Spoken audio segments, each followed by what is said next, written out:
¿Qué tal, amigos? Muy buenos días. Esta mañana de jueves finales ya de febrero.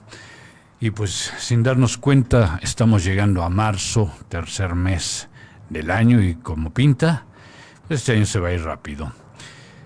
Pero bueno, esta mañana vamos a platicar de un tema finalmente interesante, finalmente de moda, y finalmente que nos va a ser bien útil toda vez que vamos a aprender, a retomar, a reforzar o a revisar qué pasa cuando un ser querido, cuando esa persona que es importante para nuestras vidas, de pronto se va. Y sí, pues estamos hablando de que alguien fallece. Y bueno, esas historias que de pronto vivimos con esa persona, esos momentos que se tuvieron con esa persona, van a ser esa herramienta importante que va a tener la persona, todo ser humano, para poder aprender a convivir con esa nueva forma de estar. Y eso es lo importante en la vida, que podamos tener esa capacidad de replantearnos, de volver a decir, bueno, tú ya no estás físicamente, sin embargo, tu recuerdo pervive en nosotros. Creo pues que eso es lo más importante que tenemos que tener en la vida. Y bueno, en un rato más se integrará con nosotros Ana Gladys Vargas. Ana Gladys Vargas es psicóloga, tiene la maestría en psicoanálisis, terapia psicoanalítica, pero además es alguien que ha trabajado muchos años, 20 años más o menos, quizá más, el tema del duelo, el tema del dolor, el tema de cómo de pronto tenemos que aprender a amar, y ese amor, esas ganas de ser, estar, nos van a ayudar a poder enfrentar ese momento del adiós. Ella escribió un libro muy interesante que se llama Cuando el amor es más fuerte que la muerte. Y de eso vamos a hablar en unos minutos más, que se integra para que podamos reforzar pues toda esta información que estamos planteando. Cuando alguien ya no está, de pronto, dice por ahí Arminda Verástegui,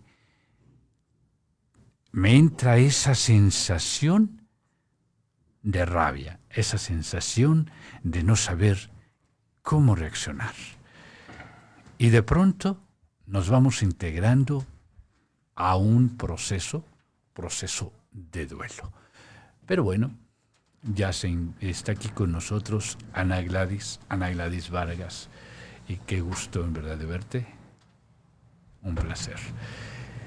Y estábamos comentando con los escuchas sobre la importancia de aprender a amar, porque el amor, finalmente, comentaba, es esa herramienta que nos va a ir dando elementos para poder enfrentar distanciamientos, o cuando esa persona ya no está, porque el amor se vuelve un cúmulo de recuerdos que vamos metiendo ahí en un baúl, y de pronto esa persona no está, ese ser importante no está, y es esa herramienta, o serán esas herramientas, esos recuerdos, esos momentos, esos amores furtivos, esos amores intensos, esos amores como hayan sido, de los que nos podemos colgar.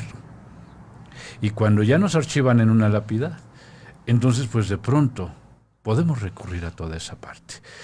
Qué gusto saludarte, Gladys. ¿Qué tal, Miguel Ángel? Muchas gracias. Pues sí, hablar del duelo es un proceso muy complicado. Hablar de la muerte es una situación muy complicada. No queremos morir, no queremos que se mueran los que amamos. Claro. Y entre más los amamos, más inimaginable es su partida. Entonces nos es difícil pensar en la muerte de los padres, nos es difícil pensar en la muerte de los hermanos, que además nos colocan con nuestra posibilidad de muerte. Claro. Por supuesto que nos es difícil pensar en la muerte de una pareja y ni se diga en la muerte de un hijo o una hija. Así es. Sí, si uno quiere tener una vida plena, tiene que aprender a vincularse. Ujú. Vincularse es entregarse, vincularse es abrir nuestra intimidad, lo más profundo de nuestra intimidad, nuestras cualidades y defectos, nuestros temores, nuestros deseos, al otro, a la otra persona.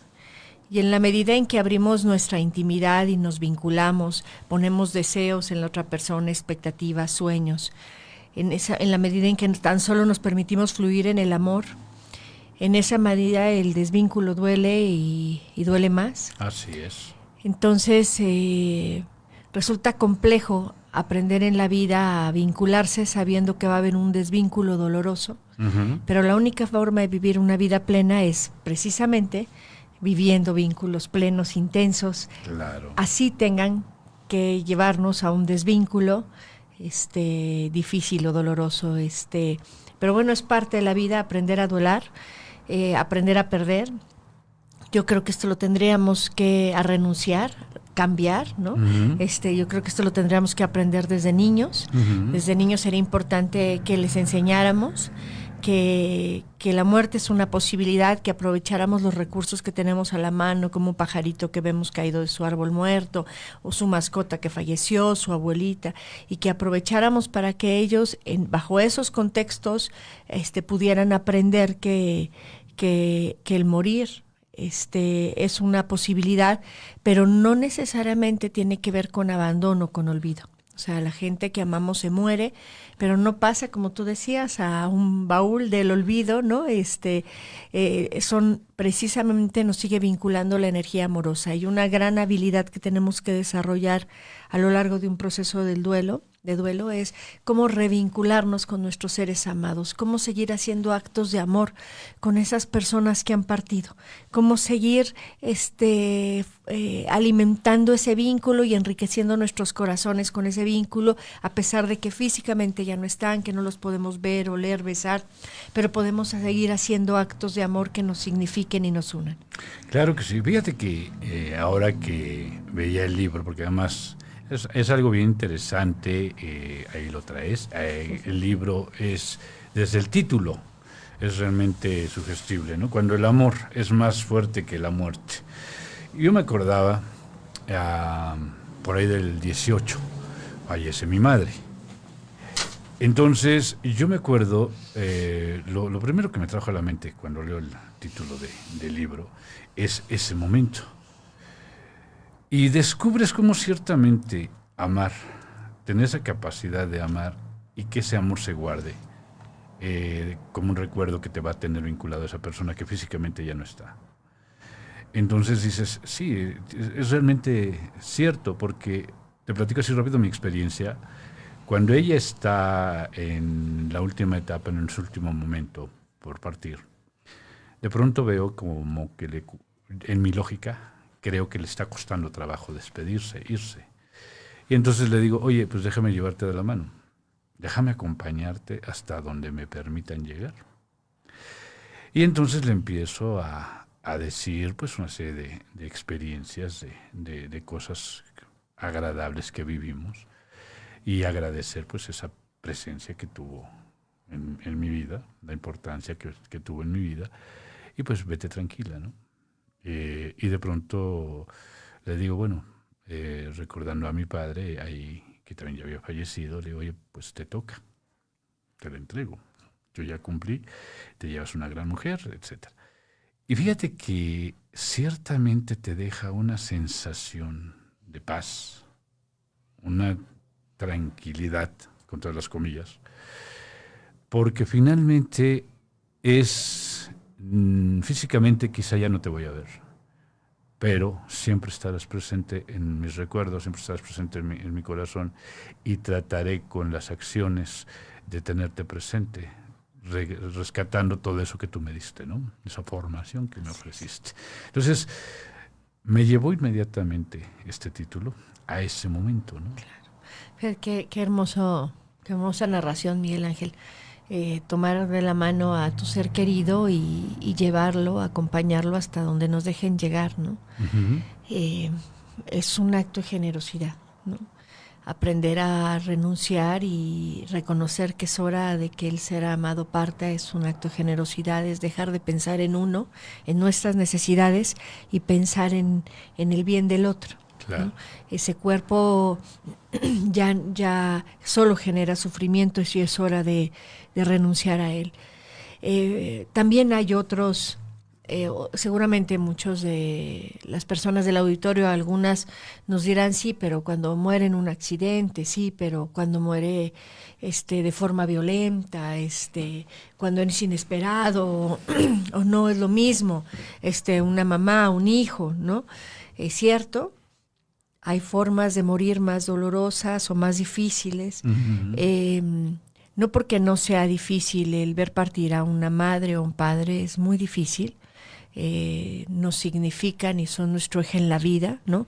Así los amemos o los odiemos. Finalmente, su presencia o ausencia o su insuficiencia nos han marcado y nos han generado gran cantidad de emociones en la vida. Es muy complejo verlos partir, pero y es una bendición, es una oportunidad el poder acompañar a nuestros seres queridos en este proceso terminal. Y ser como devolver en un acto de reciprocidad humana lo que nos dieron en un primer momento, ¿no? Que esto me parece que la reciprocidad es uno de los valores más hermosos que tenemos como seres humanos, los que más nos pueden ayudar a sanar tan lesionado tejido social, ¿no? Y poderle devolver a papá y a mamá los cuidados, la atención, la comprensión. Ahora cada vez más padres y madres se mueren por Alzheimer, por ejemplo, ¿no? O por algún proceso demencial en donde van perdiendo como memoria, control de ciertas emociones, pueden ser agresivos o pueden tener conductas inesperadas o dejar de actuar como nosotros los conocíamos, y el seguir amando a esa persona con esos recursos que en ese momento tiene y darle todo nuestro amor y aprender, leer sobre el padecimiento y aprender a comunicarnos en medio de esta complicación neurológica o neurofuncional que hay, es maravilloso, ¿no? Es algo que nos deja, como tú lo dices, tranquilos. Yo creo que tenemos que hacer cosas en la vida que nos dejen todos los días dormir tranquilos. Y hacer cosas en la vida esto tiene que ser una consigna de todo aquel que sepa que se va a morir. Claro. O sea, que no sé si hoy, mañana, pasado, por la noche, en el día, en un accidente, de un infarto, de la forma que sea, puedo morir. Y que si hoy sucede, no solo yo pueda partir tranquila o tranquilo, sino además deje a los seres que están a mi alrededor tranquilos, porque finalmente viví una vida plena, me hice cargo de mi vida, la viví como quise vivirla, y entonces no le dejo a nadie como sensaciones de incompletud, ¿no? Sí, eso claro. Es algo como muy importante, ¿no? Y por otro lado te decía, yo creo que por supuesto mucha gente dirá, sí, pero hay muertes más complicadas. Es cierto, hay muertes más complicadas y duelos más complicados. ¿Qué complejiza un duelo? Las circunstancias, ¿no? Si fue repentino, súbito, no se previó, no tenemos previsto, fue de forma violenta, o fueron más de una persona, o en una situación como verdaderamente como compleja, accidente, lejos de casa, ¿no? Complejiza un proceso si hay elementos de insuficiente impartición de justicia, revictimización por parte de las autoridades, como anempatía de médicos, de la gente que está a nuestro alrededor, ¿no? Que poca sensibilidad, el dolor con el que las cosas que tenemos que enfrentar a lo largo del proceso, ¿no? De estos primeros momentos, y la complejidad de las circunstancias, en fin, ¿no? Y por supuesto que estas dificultades en el proceso de duelo pueden hacer que un duelo se convierta en un duelo complicado, y un duelo complicado es un duelo mucho más doloroso, mucho más difícil de superar, al que nos sentimos con pocos o escasos recursos para hacerle frente a ese montante de dolor y esos sentimientos que lo acompañan, coraje, indefensión, culpa, etcétera, ¿no? Y este tipo de procesos, cuando uno está enfrentando un duelo de esa naturaleza que uno no quiso vivir, pero ¿qué es lo que nos está tocando vivir? Uno tiene que saber que si que si no me siento suficientemente fuerte, si no estoy encontrando los recursos para hacerle frente, se vale pedir ayuda. Claro. Y pedir ayuda no quiere decir que yo me esté mostrando débil. Pedir ayuda no quiere decir que yo me esté generando condiciones de vida para superar esta situación y olvidarme del ser amado, como en un acto de egoísmo cuando el otro ya no está. Pedir ayuda es buscar un especialista que me ayude a procesar, a hacer frente, a entender lo que estoy viviendo, a darle sentido a este dolor de alguna manera para no enloquecer. Uh-huh. O sea, el hecho es que nuestro ser amado no está y nosotros seguimos aquí. Claro. Y que tenemos que saber qué demonios se hace con todo este dolor, con toda esta rabia, con todas estas emociones, y cómo puede uno aprender a vivir con esta amputación de la naturaleza que sea, cómo puede uno seguir adelante. Entonces, pedir ayuda de forma oportuna hace que el dolor no se complejice. Y yo algo quisiera decirles a tu auditorio es que no es cierto que entre más dolor sintamos, más amor tenemos por ese ser querido. Claro. Eso es algo muy importante. Ya bastante dolorosa es la partida para que hagamos cosas además que agudicen este dolor. El dolor no es proporcional al amor necesariamente. O sea, el dolor está ahí, ¿no?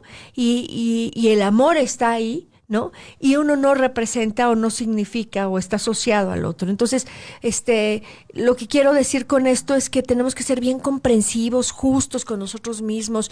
Tenemos que ser, en estos momentos tan difíciles, tenemos que aprender a vernos con amor a nosotros, uh-huh. O sea, sin severidades, sin exigencias innecesarias, sin autoflagelarnos y castigarnos. O sea, ya esto es muy doloroso como para aparte generarnos condiciones. Por ejemplo, si era mi hijo, yo le prometí cuidarlo sobre todas las cosas y le fallé, o yo no debía haberlo dejado ir, o yo debía haber dado cuenta que no estaba en casa, o sea, hay tantas condiciones que nos pueden llenar de culpa ante una partida. De hecho, todas las pérdidas tienen un montante de culpa. Claro. Porque si yo hubiera venido más a verlo o verla, ¿no? Si yo hubiera le hubiera dicho esto antes, o si yo no me hubiera peleado, como siempre la muerte es inesperada, aunque sea esperada, no sabemos el momento. Sí, claro. Entonces siempre queda algo pendiente por hacer y siempre en algún momento pues no hicimos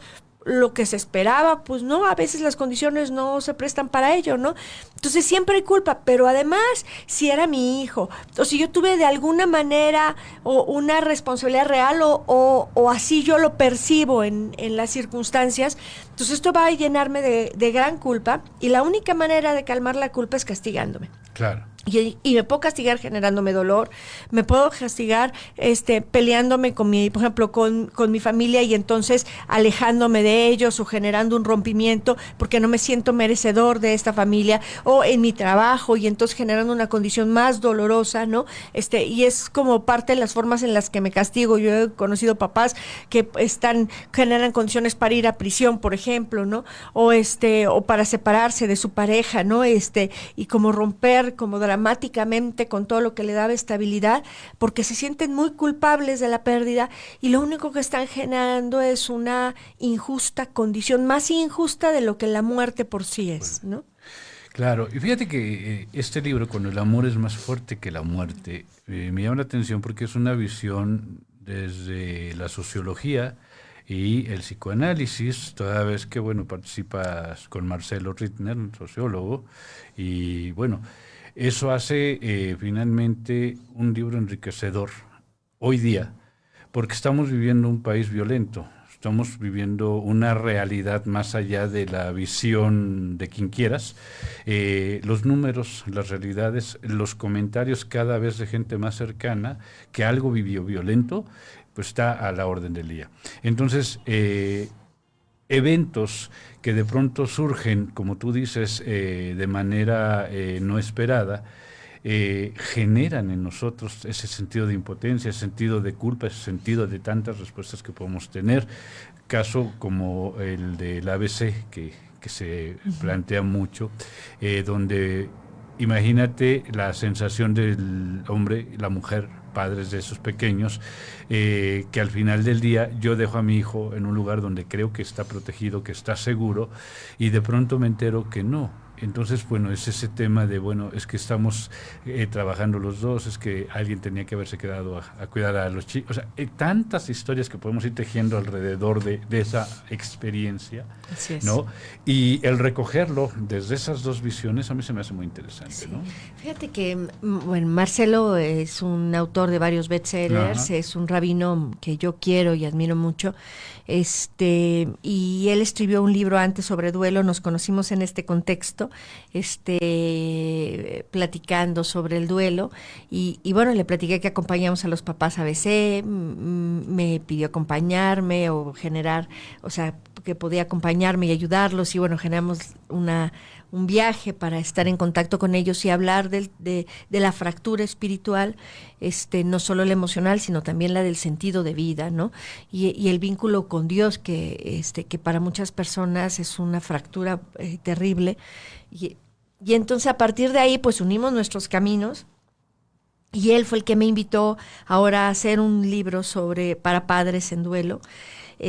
Fue un reto porque no existe literatura en Colombia, existe escasa en México, y queríamos hacer un libro que fuera una gran herramienta para un padre o una madre inicialmente en duelo, y que lo acompañara, que justo si este libro lo tenía y no tenía una ayuda especializada, este libro fuera una gran guía para él o ella, Claro. que le permitiera identificarse con diferentes vivencias de otros padres, tener un punto de vista espiritual, pero también emocional y entrelazado, porque finalmente todo esto es parte de la vida.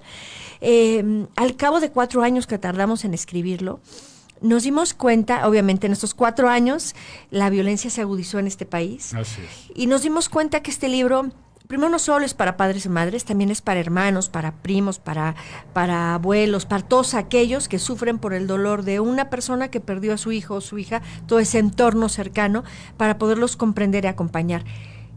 También sabemos que es un libro indispensable para profesionales que trabajan con duelos, pero no solo de padres y madres, sino duelos traumáticos. Así O sea, es. esos duelos que no se asemejan a un duelo típico, con un proceso típico, ¿no? Porque no tiene condiciones normales, porque tiene condiciones que lo hacen extremadamente doloroso, difícil de superar. Entonces, este libro puede darle respuestas a personas que han vivido situaciones muy difíciles y que al paso del tiempo no están pudiendo encontrar recursos para hacer frente a esta situación. Entonces, creo que después de 4 años te puedo decir, bueno, fueron muchas noches, muchos fines de semana, muchas vacaciones que en las noches seguíamos escribiendo, pero me siento muy tranquila. O sea, es cuando es la tranquilidad del deber cumplido. Ajá. Me siento profundamente tranquila de aportar a este país en este momento, una literatura de este tipo. Hoy en la mañana recibí 2 correos de personas de Estados Unidos, una de Nueva York, mexicanos, uno en Nueva York y otro en Arizona. Y me da mucha emoción que llegue el libro a esas fronteras. También está en forma digital y acaba de salir audiolibro. Y eso me llena de emoción porque eso quiere decir que adultos mayores van a poder, que a lo mejor ya no les es tan fácil seguir una lectura, ¿no? Escribe, te saluda y dice, habría que ver realmente qué es lo que buscan los padres de las víctimas. Bueno, él plantea esa parte. Pero fíjate que aquí, partiendo un poco lo que comenta esta persona, ¿cuál es la situación? Yo de pronto envío a mi hijo, lo que pasó en Puebla, envío a mi hijo a estudiar a otro país y de pronto me entero que muere violentamente. Y ese sueño de haber realizado profesionalmente a mi hijo se queda en esa parte, ¿no? Ya no se realiza. De pronto me entero, leo y reviso por todos lados, encuentro esa parte de esa violencia. Y como dices, este libro efectivamente es un material que estaba haciendo falta en este país. Porque finalmente no es así como la visión que yo tengo sobre una situación, sino Es esa visión que tengo, la visión que tiene Marcelo, pero también la visión que tienen los protagonistas, los que lo están viviendo, a los que no le están platicando las situaciones, los que están en el día a día. Entonces, tener esa sensibilidad para recoger todas esas experiencias, plasmarlas y ofrecer esa herramienta, creo que es algo muy significativo. Claro. Sí, y fíjate que respondiendo a esta pregunta que nos hacen, sí, tienes razón, habría que ver qué quieren las víctimas y lo que quieren es justicia. Claro. O sea, lo que quieren es la verdad, es justicia, es deseo de no repetición, ¿no? Es de que nunca más le pase a otros, Así ¿no? es. Pero también quieren reparar el daño, y hay una parte del daño que repara que se repara desde los sistemas judiciales, y hay otra parte del daño que se repara desde lo afectivo, interpersonal, intrapersonal, ¿no? Y a veces en esta vorágine de rabia, de impotencia, de desesperación, uno no se detiene a preguntarse qué necesita uno, pero Claro. Finalmente lo que uno necesita es recuperar la paz, la armonía, la tranquilidad. O sea, elaborar el duelo no necesariamente quiere decir que dejo de sufrir por la ausencia del otro. Quiere decir que tengo herramientas para vivir a pesar de la ausencia del otro. Claro. Y que puedo volver a pasar momentos de mi vida con tranquilidad y serenidad, y no en una devastadora angustia. Entonces esos papás, esas víctimas indirectas se les llama, ¿no? Que realmente son directas, pero esas víctimas indirectas, esos padres, madres, hermanos, lo que pierden es la tranquilidad y entran en una zozobra terrible, y necesitan ir recuperando esta tranquilidad, esta serenidad, esta capacidad. Lo que es muy importante, una de las cosas esenciales para elaborar un duelo es comprender. Así es. Comprender qué pasó y qué de lo que pasó, cómo lo que pasó está afectando a mi persona, cómo está impactando, por qué me duele tanto, qué es bajo qué circunstancias este dolor se agudiza, etcétera. Entonces los padres necesitan comprender, los padres necesitan hablarlo con personas que sean sensibles, que no los juzgan, que no les digan échale ganas, tú puedes, tienes que salir adelante porque tienes otros hijos, recuerda que tu familia te necesita. Esas son palabras huecas. O sea, yo no es que no quiera echarle ganas, yo no es que no ame a mis otros hijos, es que no estoy pudiendo. Y entonces, pero puedo yo entonces abrazar a esa persona que está en duelo, escucharla, dejar que diga cosas que a lo mejor en un contexto ordinario no se permitirían, como estoy rabioso, odio a la vida, odio a Dios, me da envidia que los otros tengan a sus hijos y yo no los tenga conmigo, que los otros caminen tranquilos y yo no camine. Esas cosas, no censurarlas, permitir que las expresen, porque es parte del dolor y es parte del amor. O sea, porque lo amé tanto, siento esta rabia, este dolor, esta impotencia, ¿no? Y el que poderlo hablar con alguien que no te juzgue y que al final solo te dé un abrazo y que te diga estoy contigo, que no te trate de hacer una broma, ni distraerme, ni dar un clic para que rápido se calmen las lágrimas, eso es maravilloso, ¿no? O sea, que solo sepa estar y que al final los una un abrazo y un amoroso, y que cada vez que él necesite sepa que cuenta contigo para hablar lo que tenga que hablar. Eso ayuda más que darle un consejo a la persona cuando no tenemos ni idea de lo que está viviendo. Porque aunque hayamos perdido al mismo familiar, padre, madre, su dolor es diferente a mi dolor, ¿no? Así es correcto. Gladys, hay muchas situaciones que hemos vivido como sociedad, como país. Y de pronto, pues a alguien se le ocurre hacer un llamado y dicen, pues un día sin mujeres. Y rebasa esa expectativa, porque realmente las que convocan no se esperaban la respuesta que qué bueno que se tuvo.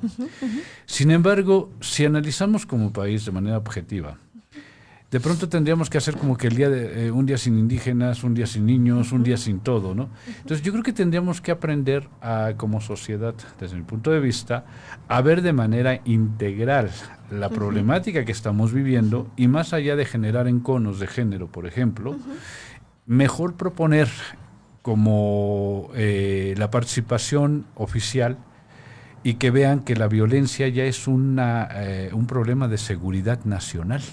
Ya no es una cuestión de género, de edad, de color de piel. Ya no es eso. Es una situación que urge retomar Sí, ¿Crees tú que sea necesario, independientemente de esto, decir ya vamos a hacer una jornada de concientización? ¿O qué crees que tengamos que hacer ahí? Sí. Mira, yo creo que el 9 de marzo va a ser un día muy importante porque Claro. las mujeres de este país vamos a salir del miedo, de la indefensión, de la impotencia.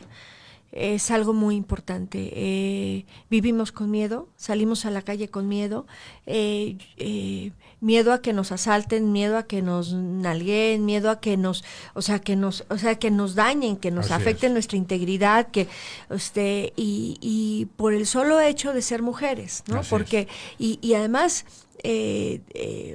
no es lo mismo morir, o sea, no estamos hablando de que se mueren mujeres, estamos hablando, porque un homicidio es porque estoy entrenando, por ejemplo, pasa uno y mata a cualquiera, Claro. o porque quiero robar y lo que quería robar y si te me pusiste enfrente, pues te mato, ¿no? No, eso es, pero es por el hecho de ser mujer, o sea, es de una forma cruel y sádica, te someto por ser mujer y entonces te violo y te torturo por ser mujer y porque me da rabia que te hayas separado de mí, por ya no tener poder sobre ti, porque estás creciendo, porque te estás enamorando, porque eres plena sin mí, porque me da tanta rabia que entonces quiero someterte.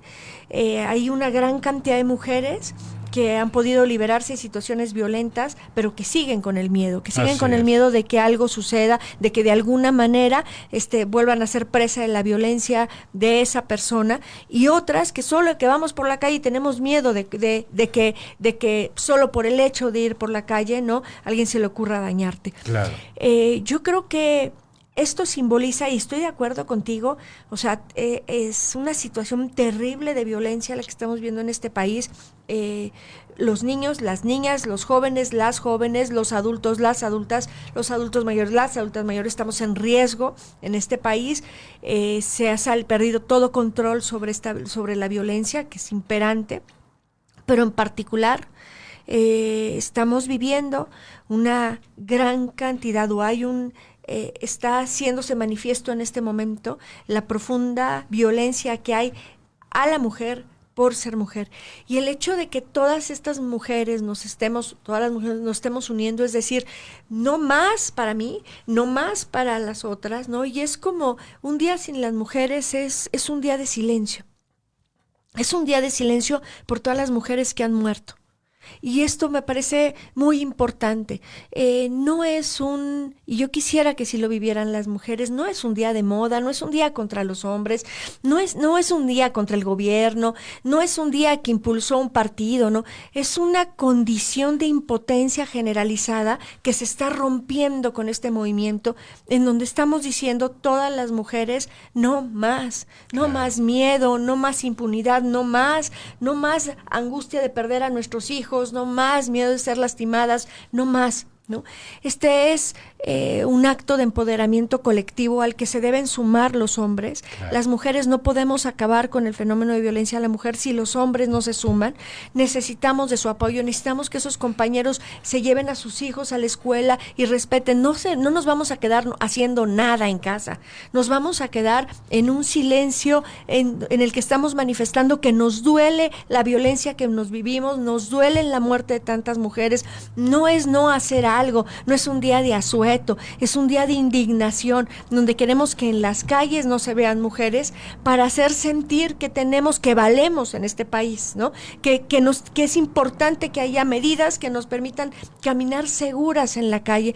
Entonces, sí creo que esta es una forma de expresión de violencia con características muy particulares, y que por supuesto que la violencia en este país se ha desbordado y que tenemos que hacer cosas. Y te voy a decir, yo creo que el gobierno tiene que hacer claras estrategias de seguridad y de impartición de justicia, pero creo que también los ciudadanos, o sea, claro, los ciudadanos tenemos que empezar a revisar qué onda con nuestro nivel de intolerancia, nuestra comunicación, nuestra solidaridad, nuestra capacidad para establecer comunidad, preocuparnos unos por los otros. No es un tema del gobierno, los valores también construyen vínculos, construyen comunidades más saludables, y yo puedo hacer comunidad con mi vecino de junto, con mi vecina viejita que está caminando y ayudarla y quiere hablar y me detengo y hablo con ella, y le ofrezco mi ayuda en lo que necesite. O sea, yo tengo que poder salir de mi egoísmo y de mi ensimismamiento para poder hacer comunidad, para ayudar a los demás.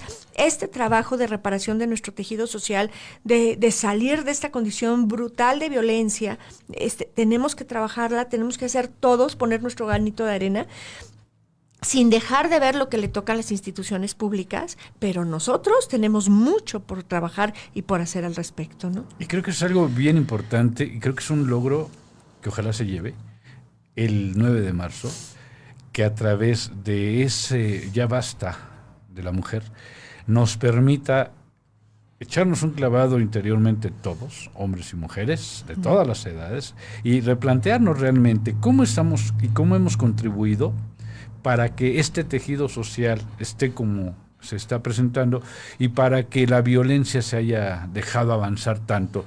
Asumir como cada quien nuestra responsabilidad, entenderla y empezar a proponer, bueno, desde mí, Miguel Ángel, desde yo, ¿cómo cambio?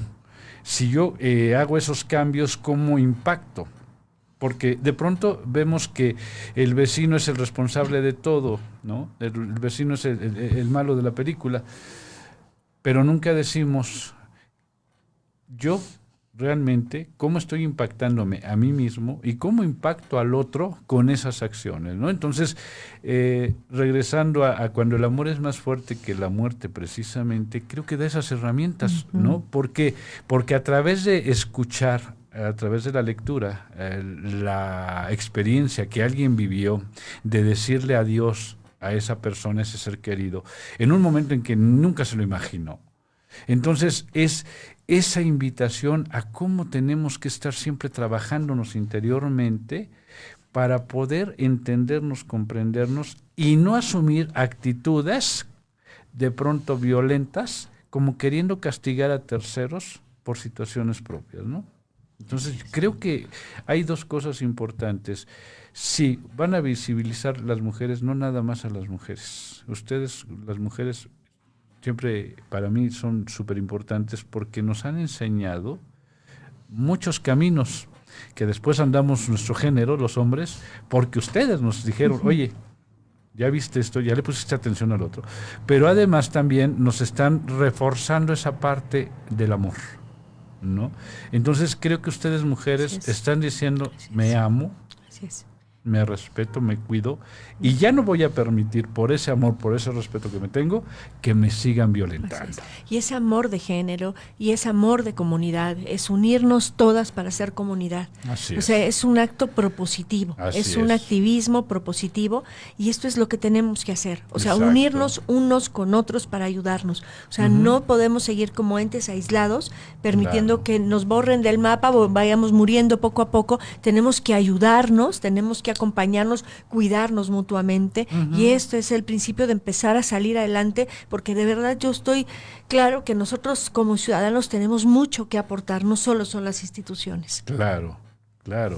Mira aquí Ares Gilal de Puebla nos dice, felicidades, excelente tema, y plantea, es importante que leamos este libro y se trabajen materiales adicionales para que la sociedad pueda empezar a ser propositiva.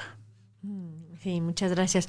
Sí, creo que sí, sí es importante. O sea, si este libro suma, qué padre en este sentido, yo creo que sí tenemos que hacer cosas todos para sumar propositivamente, y todos lo podemos hacer desde y lo creo desde las redes sociales también. Qué posición tenemos propositiva. Es importante no repostear cosas que dañen la dignidad de alguien, que lastimen a alguien. Yo no me puedo, una cosa es manifestar mi opinión y otra someter, lesionar.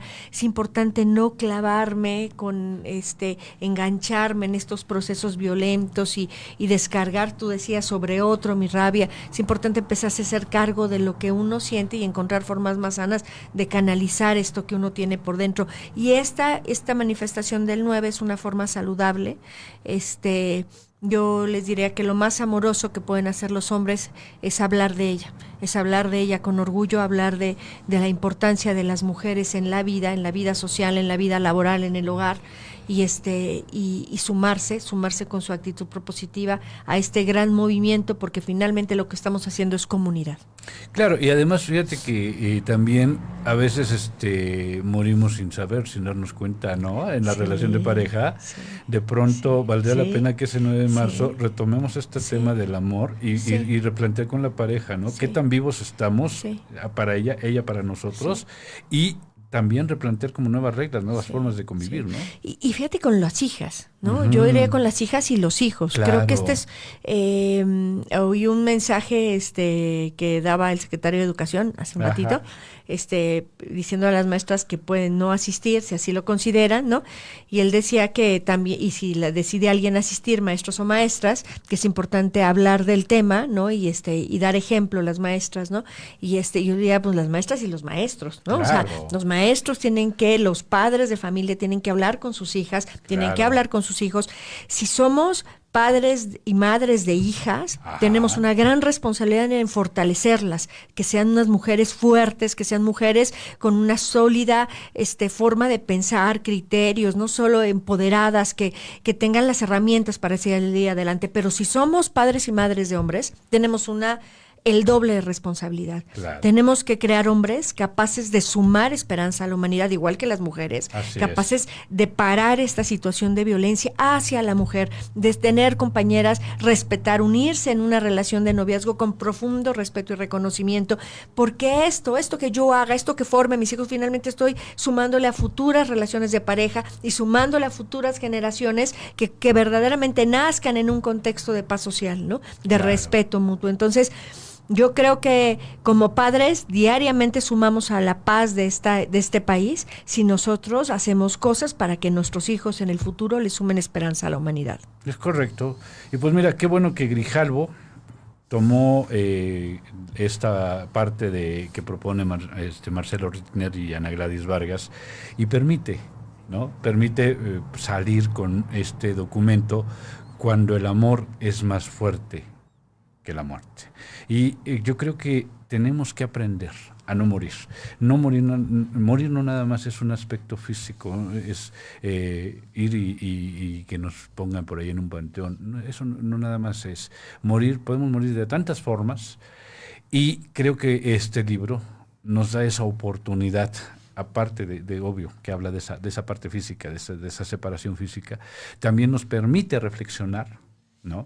Y creo que es algo que, bueno, yo lo rescato así, al revisarlo precisamente, porque se da esa combinación que me encantó, ¿no? de la visión sociológica y la visión psicoanalítica, y surge este documento que de verdad vale la pena revisarlo, vale la pena leerlo. Este programa lo siguen mucho en España, lo siguen mucho en Argentina, y me comentaban ayer que platicaba yo por ahí, por teléfono con alguien, y me dice, oye, es que estoy muy interesado en escuchar precisamente esta parte del libro, porque fíjate que acá en España se están haciendo muchos trabajos, hay mucha propuesta, sin embargo, el enfoque que le dieron, dice, acá no se había tomado en cuenta, ¿no? Entonces creo que está marcando algo importante este libro. Sí, fíjate que hay poca literatura en español, escasa literatura en español, y mira, yo sí creo que es un texto cuidado. Claro. Es ético, es un texto muy responsable desde el enfoque profesional, muy cuidado desde las aportaciones de los papás, y muy ético. Y esto es un poco lo que te decía, a uno le permite sentirse tranquilo de la herramienta que aportó. Y nos compromete, por ejemplo, en la siguiente edición vamos a agregarle un capítulo sobre los hermanos en duelo, que es importante. Excelente. Sí, creo que tenemos que hablar de ello, y los abuelos, porque Así finalmente es. son los cuidadores primarios de los hijos cuando los papás trabajan, ¿no? Así es. Y también viven la muerte, no solo la muerte del nieto, casi hijo, sino además el dolor de sus hijos, Claro. y ellos enfrentan una situación que no debieron enfrentar en ese momento de su vida, cuando lo que se esperaba es que ellos murieran, ¿no? Antes que sus hijos o sus nietos, ¿no? Entonces, creo que tenemos que poner estos puntos también que completan la visión de este dolor familiar, ¿no? Más la de todos los seres queridos que los acompañan. Y bueno, ¿no? Que esto también nos compromete a seguir hablando sobre condiciones adversas y cómo dotar dotarnos de herramientas para hacerles frente. Entonces, pues yo te agradezco mucho. No, hombre, el agradecido soy yo, el tiempo nos comió, ya se fue la hora, y yo la verdad disfruté, y contigo se puede pasar horas y horas charlando. Ya la escucharon, una pasión increíble por lo que hace, y convence definitivamente, y esa sensibilidad que tienes, Gladys, de verdad, todo el tiempo te recuerdo, y nos conocemos hace rato, y muy interesante, de verdad, cuando el amor es más fuerte que la muerte, en librerías lo edita Grijalbo, está en audiolibros Y electrónico. Así que no tenemos pretexto para poder tener el acercamiento, sí, para poder leerlo. Y además, insisto, es una herramienta que en lo individual y en lo colectivo va a ser bien importante. Sí. ¿No? Pues Gladys, así lo dices tú, y así se llama este programa. ¿Tú cómo lo dirías? ¿No? Ya se me olvidó el nombre mío. ¿Tú cómo lo dirías? Porque precisamente es eso, el que él escucha, vea otras formas de decir las cosas, y después, junto con sus experiencias, ahora cómo lo dice él. Y lo más importante, cómo comienza a poner en práctica esa nueva forma de decir las cosas. Claro. Gladys, en verdad te agradezco enorme. Para mí ha sido un placer tenerte el día de hoy. Súper difícil conseguir la entrevista, y te agradezco. Muchas gracias. Y le presumo a Fernanda Familiar. Yo sí la tuve, Fernanda. Muchas gracias, Ana Gladys Vargas. Muchas gracias a Marcelo Rittner. Un abrazo, y de verdad, qué bueno que se logró esta sinergia entre ustedes, y que sale este producto tan increíble. De verdad, léanlo. Último, redes sociales, ¿dónde te encontramos? Ana Gladys Vargas Espínola, en Facebook, o les doy un teléfono. Por la favor. Asociación es la Asociación Techpalewi, 55 23 74 44. Y ya saben, aparecer en las redes sociales del programa también, y acérquense, de verdad. Es una institución, además, que tiene mucho que aportar. Sí. Es cofundadora, precisamente, Ana Gladys. Entonces ya se imaginan esa pasión que caracteriza a Ana Gladys. Igual, todo lo que hace. Pues muchas gracias. Muchas gracias. Amigos, fue todo el día de hoy. Nos vemos el próximo jueves. Nos enlazamos con España, precisamente, con Ismael Dorado, psiquiatra. Vamos a hablar precisamente sobre a qué huele el amor. Interesante tema. Bueno, vamos a ver. Muchas gracias y hasta la próxima. Buena tarde. Adiós. Gracias, Karen.